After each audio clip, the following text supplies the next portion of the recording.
Kalau kita cakap Zulhijjah, apa adalah perkara pertama atau first thing yang pop up dalam kita yang mind? Of course lah, ibadah kurban lah. Ibadah kurban obviously betul. Kita nampak kita dengar Zulhijjah je kita nampak muka kambing. Betul. Betul tak? Kita cakap Zulhijjah je kita Zulhijjah nampak muka kambing kat situ. Betul. Masya-Allah. Jadi antara I think Masjid Bandar Omar ada tak buat ibadah kurban? Ya, ada. Tentu kita tiap-tiap tahun kita buat, alhamdulillah. Tiap-tiap tahun ya. Masya-Allah. Cuma because of COVID kan, bukan saja Darul Makmur je lah, semua masjid-masjid jugalah. Mereka terjejas, kita dah tak nampak lagi ibadah kurban dilakukan dalam masjid lah kan. Masya-Allah. So untuk tahun ni kita ada buat both kat tempat Indonesia dan juga di Australia lah. And untuk ibadah kurban yang dilakukan di Masjid Darul Makmur, dia punya dana yang kita collect untuk korban tu kita salurkan dua. Satu untuk ibadah korban, satu untuk pembangunan, projek pembangunan. Jadi maknanya pahalanya akan berterusan lah. Sebab apa? Disalurkan untuk pembangunan masjid baru kan. Kata orang tu bila kita bantu dari segi tu dan bila dah siap masjid tu, kita ada we play a part in it. Setiap orang datang solat, pahala mereka, pahala kita pun berterusan. Yes. Betul Ustaz? Betul. Kena cakap. Kalau kakak salah kena cakap kan. Okey. Check tak ada ARS kita check lah. Okey, maybe I just share a bit about dia punya price lah kan. Berapa harga dia kalau orang nak So sumbang? untuk yang Australia punya, kita dah dapat lebih dari 100 registration lah. Alhamdulillah. Masya-Allah. And that one you can just go to our masjid.sg/kurban. So kat situ ada QR code juga. Jadi senang, you all just go inside that link and then you just register. It's 370 per kambing. Wow, 370 per kambing 370 per kambing. So kalau macam you nampak, kenapa dia punya harga lain sikit? Kenapa masjid A macam gini? Kenapa masjid B macam ni? For Masjid Darul Makmur, memang kita akan salurkan sebahagian daripada pembayaran ini untuk pembangunan masjid lah. Memang kita tengah giat cari dana lah. Kita perlu untuk cari dana sebab kita sudah dinasihatkan mungkin barang upgrading punya material cost, dia punya kaki tangan dia, petugas kontraktor mungkin akan naik. So we need to lebih giat lah mencari dana kan. Okay, that one is for Australia both for korban, akikah, nazar, semualah Then for Indonesia, kita sudah dapat lebih dari 80 registration. Alhamdulillah. Tapi nampaknya ramai suka Australia kenapa Kambing dia lain Kambing diri-diri ni kambing diri-diri ya. Tak apa.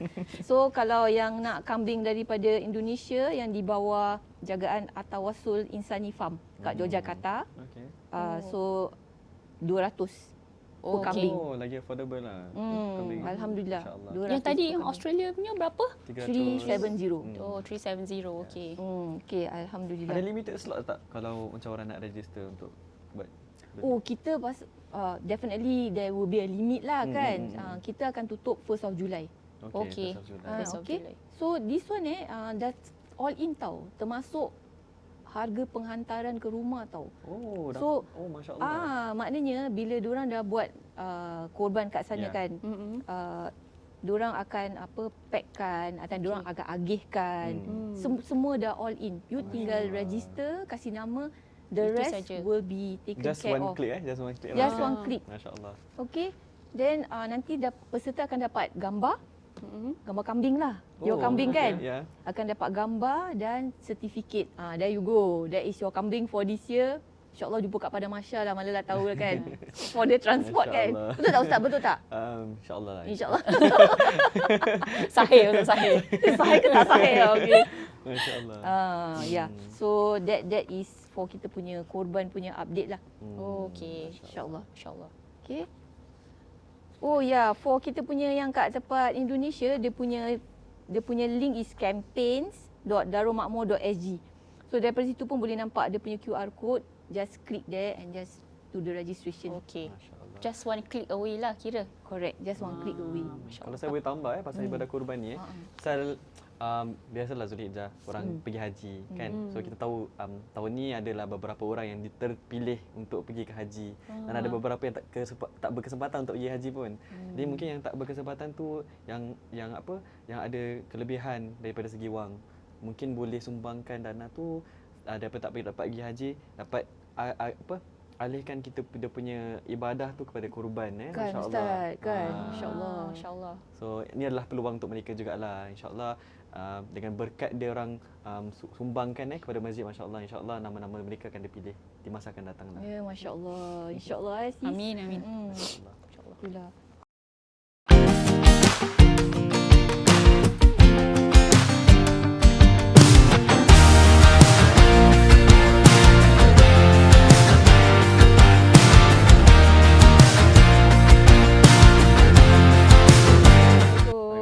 Waalaikumsalam. Apa khabar korang? Alhamdulillah. Kita jumpa lagi. Alhamdulillah. Okay, alhamdulillah. Alhamdulillah hari ni kita dapat ada macam guest baru pada hari ni. Ya, alhamdulillah. Okey. Tapi tak apa, nanti kita akan reveal kita punya guest. Nanti kita reveal lah. Kita jangan reveal sekarang Alright.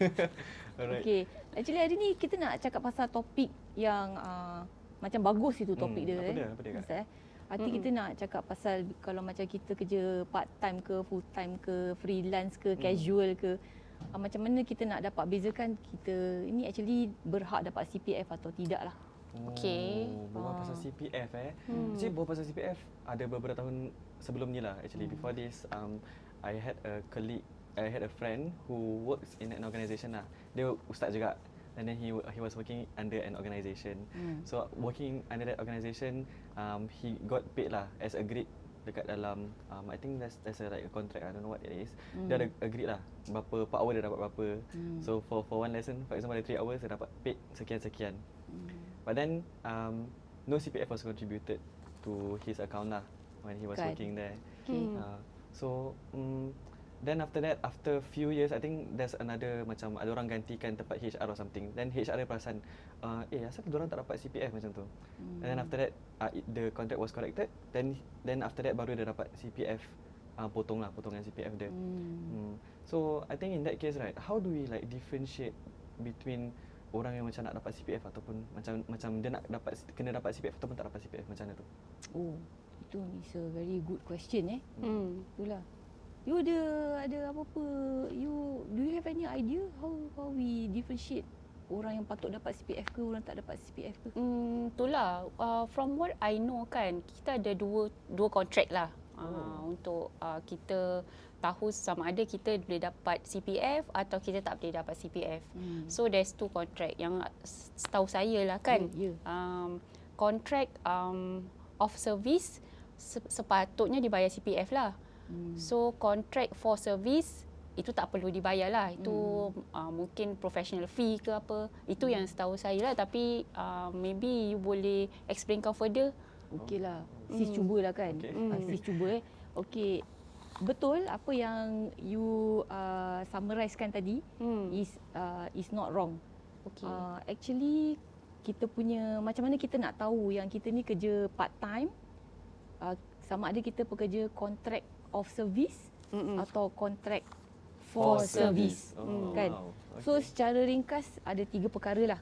You ingat je 3 perkara. Yang pertama, you ada sign kontrak tak? Nombor 1. And then dalam kontrak tu you tengok dia ada tak letak job scope. Arti job scope ni perkataan lama yang ni HR lama. Job description. Sekarang kita panggil job description. Ada ke tak? Okay. Yang kedua, ada the state your hours of work tak? Maknanya yang membayar you your allowance atau fee, dia orang yang state the scope of hours of work. Yang ketiga, ada tak letak start date bila? Okay. Okay. Then ada job title tak? Dia orang yang kasih you the job title. Kan? Betul. So and then kalau macam let's say you punya allowance, yang perkara-perkara tadi semua ada di dalam kontrak tersebut. Kemudian setiap bulan you dapat allowance melebihi $50. Then you Singapore citizen atau you PR, itu bermakna you berhak mendapat CPF. Oh, okey. Okey. So itu tanda-tandanya lah yang kita entitled to CPF lah. Itu kalau to make it simple lah. So that is contract for service lah, betul tak? Contract correct. for service. No matter what title they give you, casual worker, unintentional worker, what else, seasonal worker, macam-macam title dia boleh kasi you. Tapi kalau kontrak yang you sign tu, ada perkara-perkara yang I dah cakap tadi, dia kasi job scope, dia yang tentukan waktu kerja you, dia yang tentukan bila you start, and then dia yang tentukan you punya job title. Itu sah-sah you pekerja apa? Kan? Okay. So that means that one is how you differentiate lah. In a nutshell, how did you differentiate? Kalau sekiranya tak kurang pasti juga kan, it's good to find someone who is a HR practitioner to help you interpret you punya contract. Atau you tak faham lagi, baik call MOM. Itu yang lebih baik lah. Okay. Kalau tu yang kira untuk yang sah-sah nak kena dapat CPF lah. And what about those yang tak perlu dapat CPF? So you nak kena tahu, nak bezakan macam mana contract of service dengan contract for service kan. So kalau macam first kali I nak repeat penting untuk kita tahu apa yang kita sign lah. Penting So especially kalau kita dah dapat macam tanda-tanda, kadang-kadang kita dengar cerita kat luar kan. Yang majikan macam diorang macam sengaja nak elak bayar CPF. Kan? Okay. So kadang-kadang bila kita dah tanya majikan, tapi majikan punya jawapan maybe buat kita cara keliru. Memang I ada some konteks yang tanya soalan ni, and ada yang daripada F&B punya sektor. Okay, alhamdulillah kat masjid tak ada ustaz. Alhamdulillah. Masjid kan fulfillment That's why kita very compliant kan. So talking about F&B, I think I also had one story from a makcik that dia ada shift tau, dia kerja shift, and then after that dia adalah dia punya time dia kerja kan. Macam tadi cakap, dengar macam cara dia kerja tu macam dia contract for service. So dia pergilah approach saya. Saya tanya dia approach saya tanya dia juga, Cik dapat CPF tak bulanan, gaji bulanan? Dia kata tak potong CPF. Saya dapat majikan baja saya macam tu.